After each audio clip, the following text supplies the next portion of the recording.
Good morning, garden friends. This is July 1st. We have been enduring 100-degree temperatures for a week, and the garden's doing okay. I've been trying to keep it watered and putting in my drip irrigation and soaker hoses, etc. So I can also save water at the same time while keeping them nice and moist, or giving them what they need. So we're going to take a tour of the Secret Cottage Garden. This will change dramatically over this next week. Many of the flowers that are growing in the pathways that I'm putting in, that I have not removed yet, will be taken out, but I wanted to leave them until I was able to pick bouquets from them. So I painted some mason jars to put the bouquets in, and I'll show you that a little bit later. And it's really given me a lot of practice in my glass painting, which it's helpful. I hadn't done it in a while. So anyways, I wanted plenty of bouquets for that. So let's take a tour around the garden and see what's going on. And then next week, this is Thursday. So next week, probably Thursday or Friday, I'll do another tour and you can see what has changed. So let's start where we usually do, over by the studio. Right here, you can see some of the staged plants, or plants I put here until I know where I'm going to put them, or they're healthy enough to be transplanted, is dwindling. So I'm getting things in the ground and or moved to where they will be for the rest of their natural lives. So I do have some seedlings still on the bench. I've got some milkweed that is coming up. I've never been successful with milkweed, so I'm so happy. Even though they're just little squirts and I don't know once I transplant them in the ground if they'll make it, I'm just happy I got them to germinate. So along here, you see that you can see the hay racks doing just fine. I try to keep those petunias fed so they'll really fill out. And down below you can see, let me zoom there.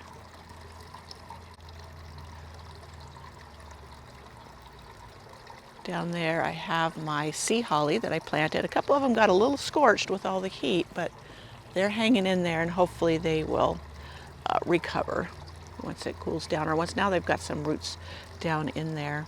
So all of these larkspur, all of this, that's going.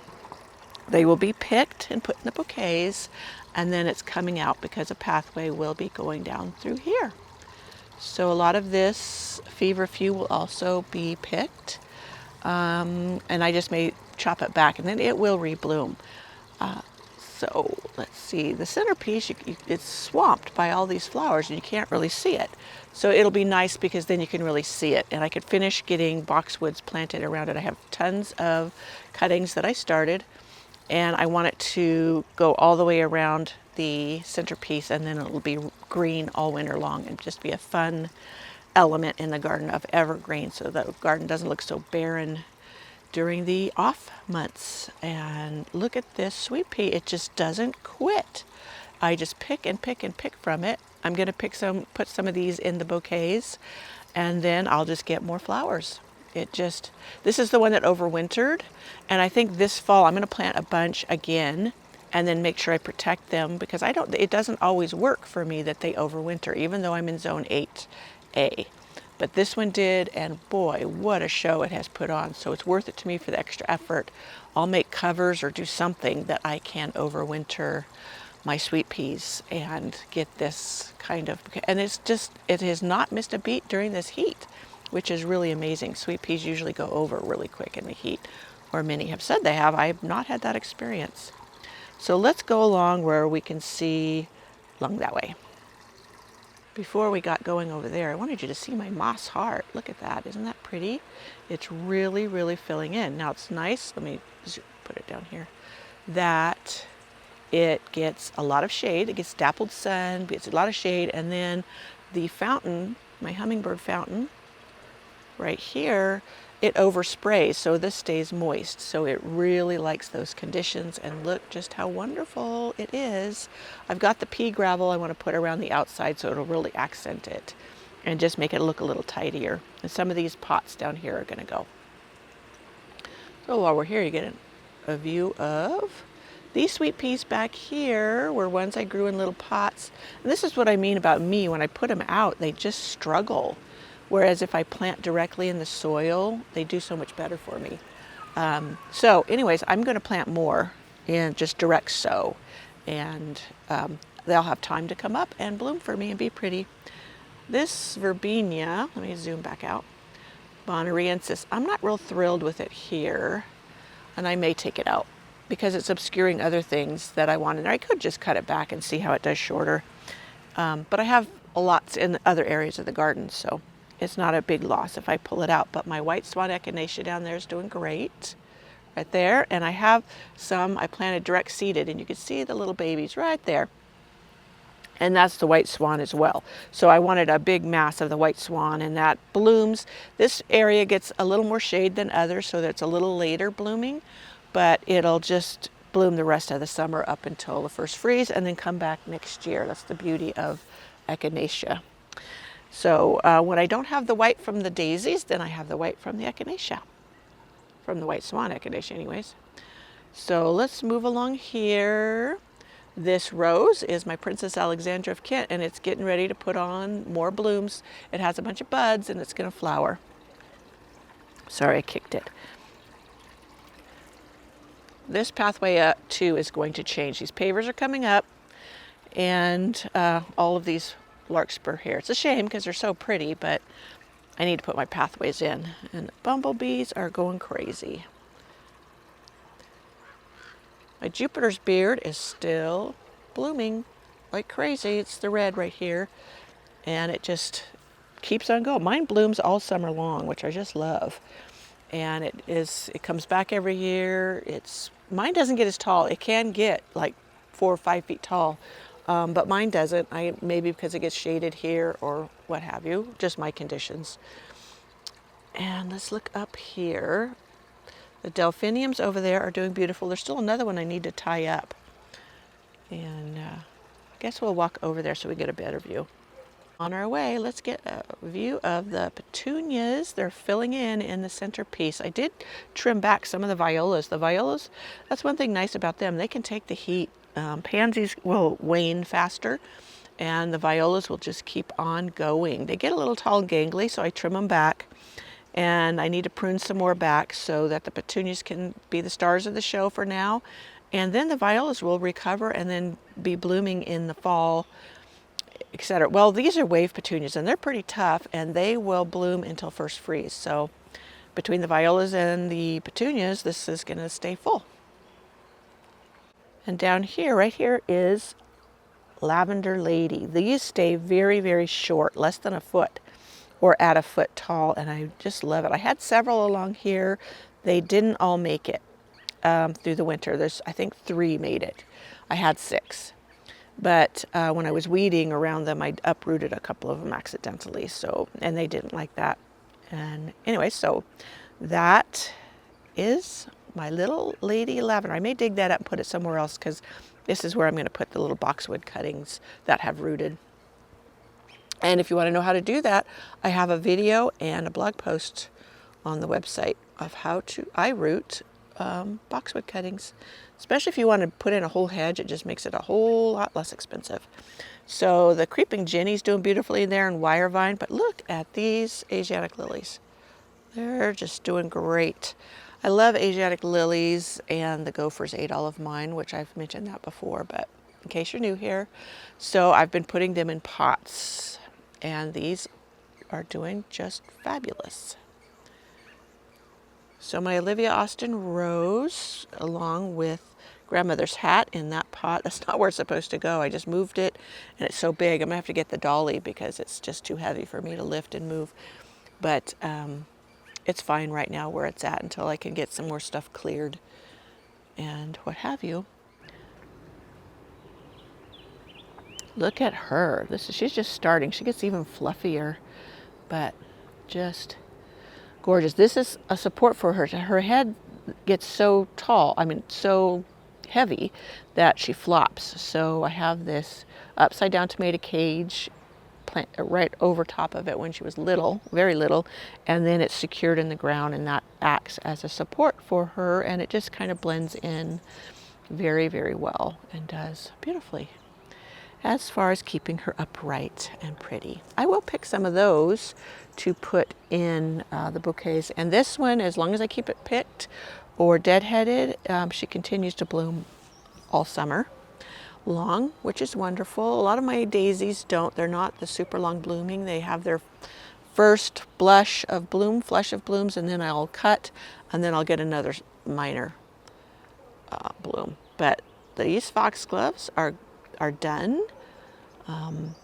And this one was the one that had the flowers staying outright instead of leaning down. So I wanted that one to go to seed especially, but I'm letting this one go to seed too here. And these pink ones behind. And then they will reseed this area and grow, and then overwinter, and then I'll get more foxgloves next year. Also, I want to get another mix. I think there's a mix that it blooms, a Dalmatia mix, or is it the Excelsior? They bloom first year if sown early like this. But I also have one that's called Sutton's Apricot that I wanted to put in an area. So I'm going to throw those out right now, and they will start to grow and then bloom for me next year. That way I don't have to start them in little pots and then put them out. It just works better for me here to do it direct seed. Now look at these. Well, I didn't show you these, or I didn't point them out. These, I didn't tie them up properly, so they're kind of leaning into the arbor, but they're still gorgeous. They're just a soft, soft lavender with the white bee. Let me zoom up there so you can really see that. But you see that? See, it's got the little white center. Really, really pretty. I think I will pick from these, especially the ones that are leaning over in the back. And they will make gorgeous filler in, I mean, it'll really fill up that bouquet. So that will be an option. And then I've got more buds coming, so it's not like I'm losing a whole lot by picking from this, just the initial blooms. And look at the sweet pea. This sweet pea I bought at Annie's Annuals because I thought, oh, that's a neat color. I don't have that color. Unknowing that the other one that had overwintered, sorry, mosquito, was the same color. But no matter, that is in the pot with my Colette rose. Oh, I'm just noticing Colette has buds on it. There's a bud right there and a bud's right there. Great, she's really coming along. She's in a pot, and I try to make sure and keep her watered. I'm hoping that I can get her in the ground this next winter without worrying about the gophers eating her. Here, look at this interesting daisy. These are from my mix, my Crazy Daisy mix, which when I buy the seeds, it has all kinds of daisies. Look at the short, stubby petals on this. Isn't that so interesting, where all the others are long petals? I have one over by the studio who has super long, skinny petals. So it's really interesting to have the different variations in the petal lengths and styles. Some are real fuzzy, crazy, and others are not. Anyways, so look at these. These I think are pagan purple. I think that's the name of them, but they are a real deep purple, where the other ones behind me are that beautiful blue. And I think I need to order some more seeds from them and get some more colors. Though I can collect seeds from these to try to germinate, but I just wouldn't know what color I'd get because they all cross-pollinate. And so if I want a particular color, I need to start with fresh seeds. Okay, I think I've shared everything along back here. Pretty much, I'll show you the other path coming from underneath the deck. Now you can see how still my roses are still doing beautiful. 16 Candles is the darker pink, and it's really getting going. Champney's Pink Cluster had its first flush of blooms. I need to finish deadheading and tying down some that are trying to climb up underneath the deck up here. And I'll take you to the veggie garden too, just a sec. So here's the path from under the deck, or by the deck, back to the centerpiece. And I have lobelia and alyssum planted alongside these log edgings, these little logs. And that makes a nice edging because they stay low.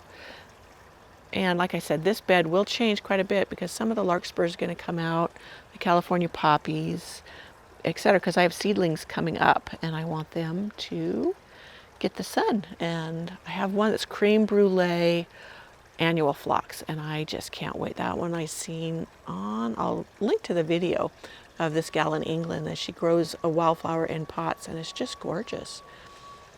And I have these 2 boxwoods I want to put on the corner of this here, so it kind of has the greenery there. I want to get them into some fancier pots. Those are just nursery pots, and I had dug them up from along the edge here where they were really getting smashed by the snow.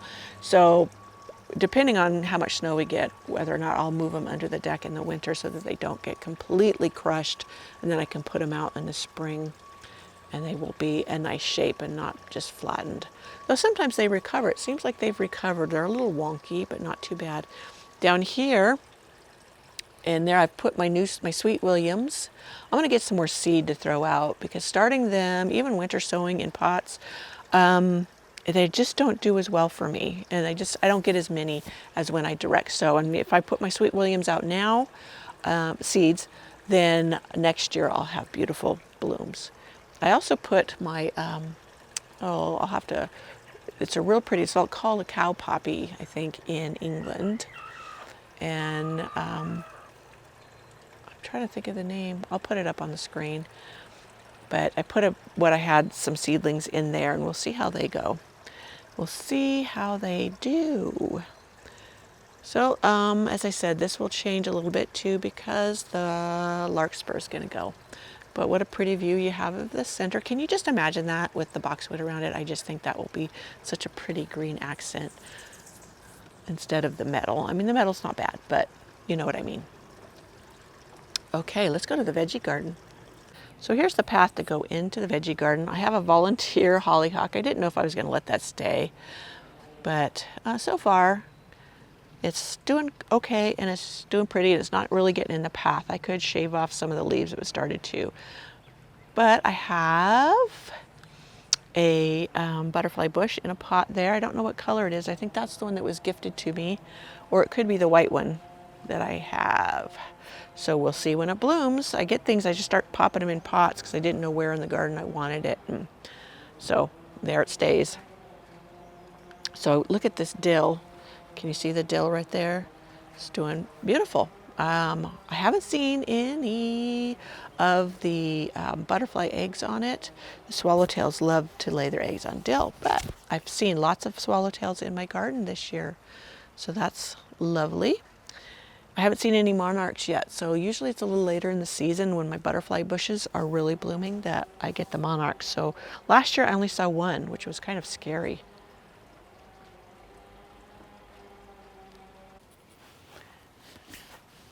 And that, my friends, is the Secret Garden on July 1st. And in the next few weeks, a lot will change again because, number one, of the heat we've been enduring, and just because I succession plant, and when some things go out of bloom, other things are coming into bloom. So there's always something new to enjoy, and it's never static. And as far as how much work I'm out here almost every day doing something.